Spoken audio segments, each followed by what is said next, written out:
Chapter 6. The Undersized Shadow. For half an hour after Joel Cairo had gone, Spade sat alone, still and frowning at his desk.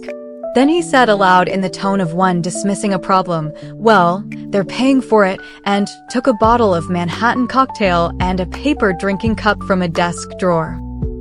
He filled the cup 2/3 full, drank, returned the bottle to the drawer, tossed the cup into the wastebasket, put on his hat and overcoat, turned off the lights, and went down to the night-lit street.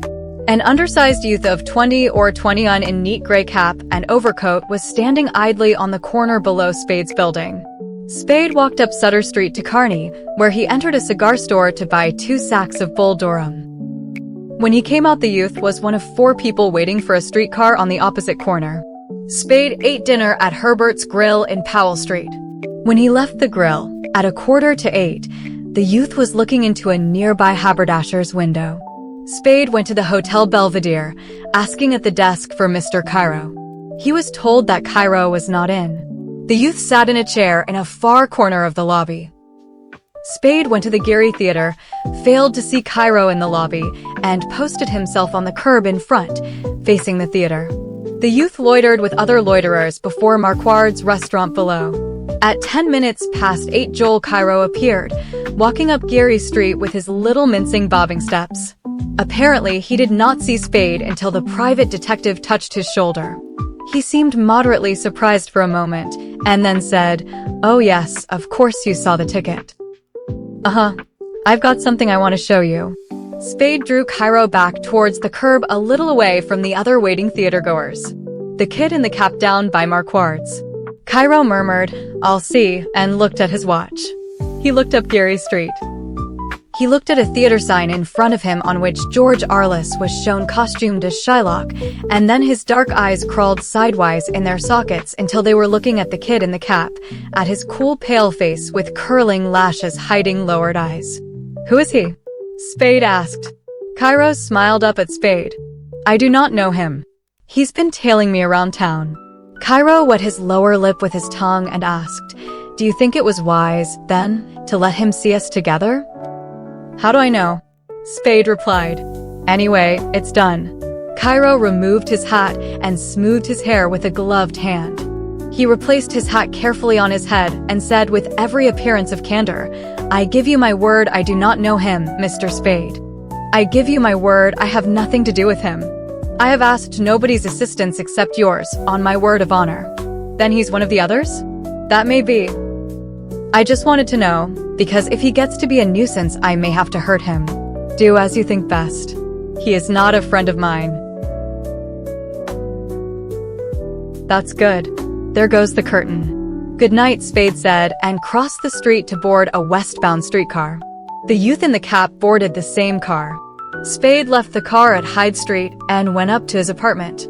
His rooms were not greatly upset, but showed unmistakable signs of having been searched. When Spade had washed and had put on a fresh shirt and collar, he went out again, walked up to Sutter Street, and boarded a westbound car. The youth boarded it also. Within half a dozen blocks of the Coronet, Spade left the car and went into the vestibule of a tall brown apartment building. He pressed 3 bell buttons together. The street door lock buzzed. He entered, passed the elevator and stairs, went down a long yellow-walled corridor to the rear of the building, found a back door fastened by a Yale lock, and let himself out into a narrow court. The court led to a dark back street, up which Spade walked for 2 blocks. Then he crossed over to California Street and went to the Coronet. It was not quite 9:30. The eagerness with which Bridget O'Shaughnessy welcomed Spade suggested that she had been not entirely certain of his coming. She had put on a satin gown of the blue shade called artoise that season, with chalcedony shoulder straps, and her stockings and slippers were artoise. The red and cream sitting room had been brought to order and livened with flowers in squat pottery vases of black and silver. 3 small rough-barked logs burned in the fireplace. Spade watched them burn while she put away his hat and coat. "Do you bring me good news?" she asked when she came into the room again. Anxiety looked through her smile, and she held her breath. "We won't have to make anything public that hasn't already been made public. The police won't have to know about me?" "No. She sighed happily and sat on the walnut settee. Her face relaxed and her body relaxed. She smiled up at him with admiring eyes. "However did you manage it?" she asked, more in wonder than in curiosity. "Most things in San Francisco can be bought or taken. And you won't get into trouble? Do sit down." She made room for him on the settee. "I don't mind a reasonable amount of trouble," he said with not too much complacence. He stood beside the fireplace and looked at her with eyes that studied, weighed, judged her without pretense that they were not studying, weighing, judging her. She flushed slightly under the frankness of his scrutiny, but she seemed more sure of herself than before, though a becoming shyness had not left her eyes. He stood there until it seemed plain that he meant to ignore her invitation to sit beside her, and then crossed to the settee. "You aren't," he asked as he sat down, "exactly the sort of person you pretend to be, are you?" "I'm not sure I know what you mean," she said in her hushed voice, looking at him with puzzled eyes. "Schoolgirl manner," he explained, stammering and blushing and all that. She blushed and replied hurriedly, not looking at him, "I told you this afternoon that I've been bad, worse than you could know." "That's what I mean," he said. "You told me that this afternoon in the same words, same tone. It's a speech you've practiced." After a moment in which she seemed confused almost to the point of tears, she laughed and said, "Very well, then, Mr. Spade, I'm not at all the sort of person I pretend to be. I'm 80 years old, incredibly wicked, and an iron molder by trade. But if it's a pose, it's one I've grown into, so you won't expect me to drop it entirely, will you?" "Oh, it's all right," he assured her. "Only it wouldn't be all right if you were actually that innocent. We'd never get anywhere." "I won't be innocent," she promised with a hand on her heart. "I saw Joel Cairo tonight," he said in the manner of one making polite conversation. Gaiety went out of her face. Her eyes, focused on his profile, became frightened, then cautious. He had stretched his legs out and was looking at his crossed feet. His face did not indicate that he was thinking about anything. There was a long pause before she asked uneasily, You know him? I saw him tonight." Spade did not look up, and he maintained his light conversational tone. He was going to see George Arliss. "You mean you talked to him?" "Only for a minute or two, till the curtain bell rang."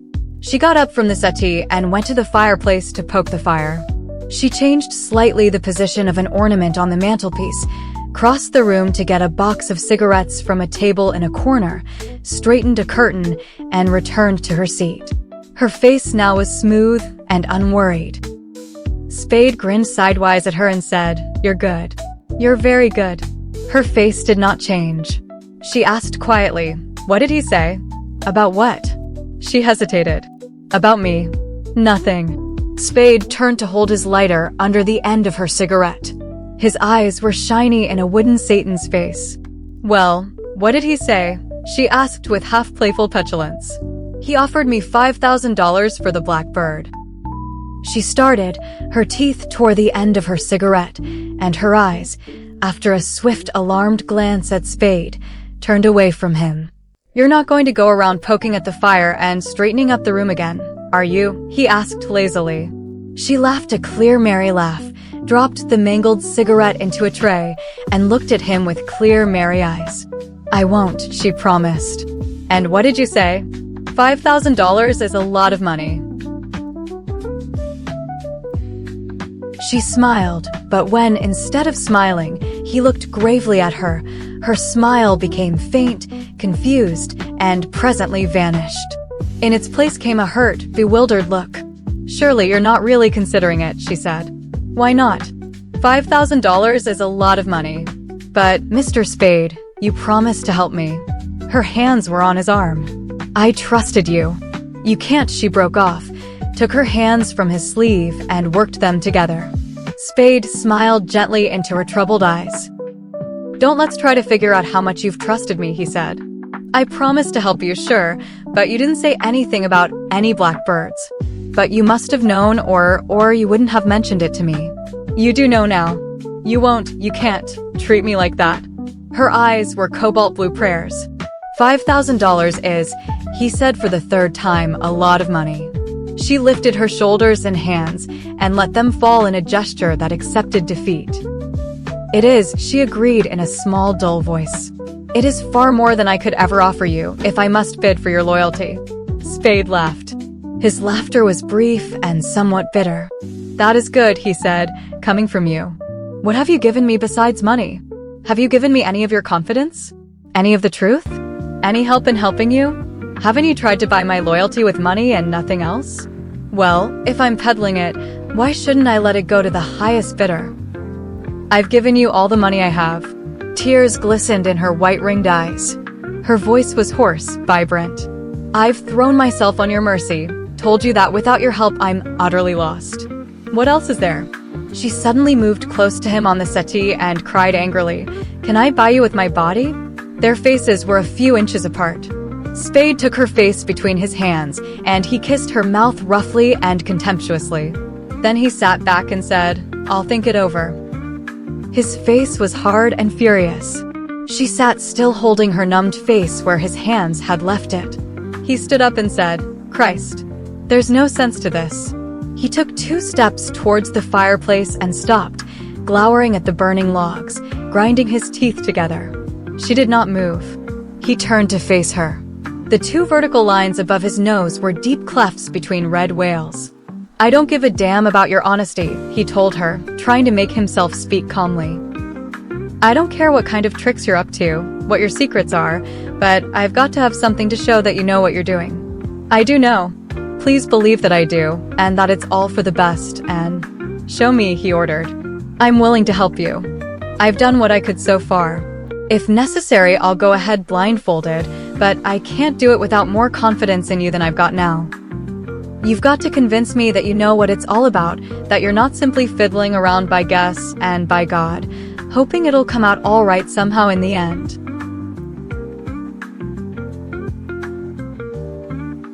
"Can't you trust me just a little longer? How much is a little? And what are you waiting for?" She bit her lip and looked down. "I must talk to Joel Cairo," she said almost inaudibly. "You can see him tonight," Spade said, looking at his watch. "His show will be out soon. We can get him on the phone at his hotel." She raised her eyes, alarmed. "But he can't come here. I can't let him know where I am. I'm afraid." "My place," Spade suggested. She hesitated, working her lips together, then asked, "Do you think he'd go there?" Spade nodded. "All right," she exclaimed, jumping up, her eyes large and bright. "Shall we go now?" She went into the next room. Spade went to the table in the corner and silently pulled the drawer out. The drawer held 2 packs of playing cards, a pad of scorecards for bridge, a brass screw, a piece of red string, and a gold pencil. He had shut the drawer and was lighting a cigarette when she returned, wearing a small dark hat and a gray kidskin coat, carrying his hat and coat. Their taxicab drew up behind a dark sedan that stood directly in front of Spade's street door. Iva Archer was alone in the sedan, sitting at the wheel. Spade lifted his hat to her and went indoors with Bridget O'Shaughnessy. In the lobby, he halted beside one of the benches and asked, "Do you mind waiting here a moment? I won't be long." "That's perfectly all right," Bridget O'Shaughnessy said, sitting down. "You needn't hurry." Spade went out to the sedan. When he had opened the sedan's door, Iva spoke quickly. "I've got to talk to you, Sam. Can I come in?" Her face was pale and nervous. "Not now." Iva clicked her teeth together and asked sharply, "Who is she?" "I've only a minute, Iva," Spade said patiently. "What is it?" "Who is she?" she repeated, nodding at the street door. He looked away from her, down the street. In front of a garage on the next corner, an undersized youth of 20 or 21 in neat gray cap and overcoat loafed with his back against a wall.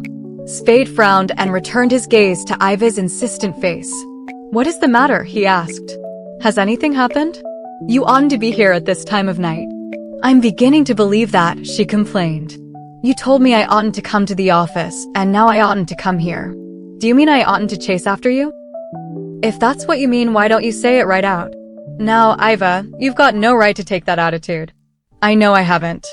I haven't any rights at all, it seems, where you're concerned." "I thought I did. I thought your pretending to love me gave me." Spade said wearily, "This is no time to be arguing about that, Precious. What was it you wanted to see me about?" "I can't talk to you here, Sam. Can I come in?" "Not now." "Why can't I?" Spade said nothing. She made a thin line of her mouth, squirmed around straight behind the wheel, and started the sedan's engine, staring angrily ahead. When the sedan began to move, Spade said, "Good night, Iva," shut the door, and stood at the curb with his hat in his hand until it had been driven away. Then he went indoors again. Bridget O'Shaughnessy rose smiling cheerfully from the bench, and they went up to his apartment.